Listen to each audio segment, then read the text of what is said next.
Hey, let's talk about the traits of a great attitude person, okay? What are those traits? One of them, smiling. Look, you gotta smile all the time because the world is not smiling, you need to. How does a child, a 6-month-old, get their way? Why can a child at 6 months can't talk, can't read, can't write, doesn't do anything except a couple of things? Why can that little being melt the heart of anyone so quickly? Because right here, smiling. Okay, I got a 5-month-old baby. That baby can stop me in my tracks and control my life and literally make me feel like time stops and that nothing else is important except that little being with one thing, a smile, no teeth, and all she can do is make noises. And I'm like, man, that's incredible. That is phenomenal. And that's happened to you. The reason that is because, look, when you're boarding an airplane or a bus, or you're coming to a stop sign or a light, or you're getting out of your office, or you're going into the 7-Eleven, or whatever you're doing every day, look, you don't see people, they don't make eye contact, they don't look at you, they don't say nice things to you, and they don't smile. What if you were that shining beacon every day? Hey, how you doing? Hope you're feeling well. Man, good to see you. See, what if you were that for people? Well, look, that's going to be a different attitude. They're going to see it. Remember, you don't need to just change your attitude. You need to change whose attitude? Hey, you need to change your customer's attitude. I mean, I'm thinking about how do I influence my whole neighborhood? See, I got a neighbor that's negative, okay? And I'm always, hey, great to see you. What's going on? And she's just like, rah, rah, rah. But you know what? By the time I leave her, she's a little better off.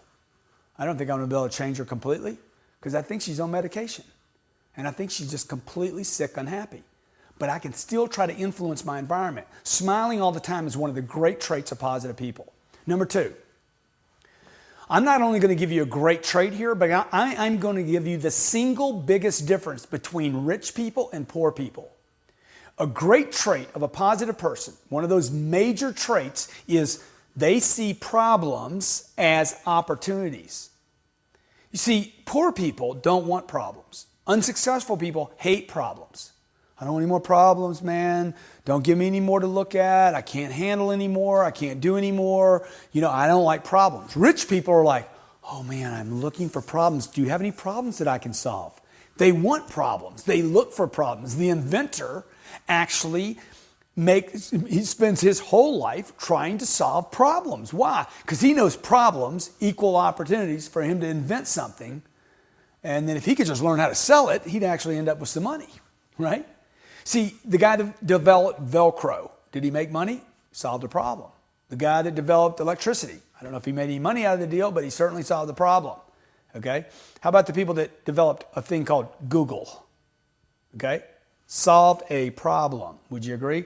I can search information about anything at no cost, and they both became billionaires. See, they see a problem, it creates an opportunity. Opportunities create money. Ching, ching. See, when we do this is money right here, okay? Try this right now. You found a problem. That's what you need to do when you hear a problem. Oh, man, I owe too much. Oh, man, the payments are too high. You need to hear this right here. Problems equal opportunities. Opportunities equal money, okay? And that is one of the traits of a person with a great attitude. Number 3, a trait of a great attitude person is they talk positive. Can do, will do, no problem, be happy to, you got it. I'm there for you, whatever you want. I understand, you're the man. Hey man, don't make me like you now, okay? See, they talk positive. That's the trait. You're tired, you're beat up. You go home at night, the kids are like, Daddy, let's go get pizza. Man, you got to turn it on now. You can't work 10 hours for people you don't know and then be negative with the people you love. Doesn't make any sense. My little baby, all I teach her is yes. Yes, let's do it. Let's rock and roll. Let's go change you. Let's fly in the sky. You can do anything, man. I want everything to be positive, not for her. Like, look, she's going to have it made. I do it for me. See, being positive, talking positive, acting positive, faking positive if I have to, makes me feel good. Makes me feel a lot better than being a grump. Come on, everybody has been a grump. And you don't like it. Okay, so what are the traits? What are they? Smiling. See problems and opportunities. Talk positive. Number 4, you work a plan. Have a plan and I work the plan. It's not something that sounds cute, It's something that will keep you positive. Hey man, I got a meeting at 9, I got one at 9:15, I got one at 9:30, I'm dropping off my product at 10 o'clock, I'm visiting my neighbor over at 10:30, I got lunch with a client at 12. Work that plan, man, and just like load up that plan. It's going to keep you positive. Hey, I'm going someplace. Even if you end up in the wrong place, at least you're working a plan. It's not an accident. Most people end up in the wrong place and didn't even have a plan. Right? At least you can say, hey man, I ended up in the wrong place and was working my plan while I did it. See, at least you're doing something. You know, the Bible talks about, I think it says a rolling stone catches no moth, something like that, right? What it's saying is, you know, if you're lazy and lethargic and not doing something, you're going to end up with problems. Boredom has been the single biggest problem in my life. It is the time when I start creating problems for myself. Not good problems, bad problems. I'm bored, have nothing to do.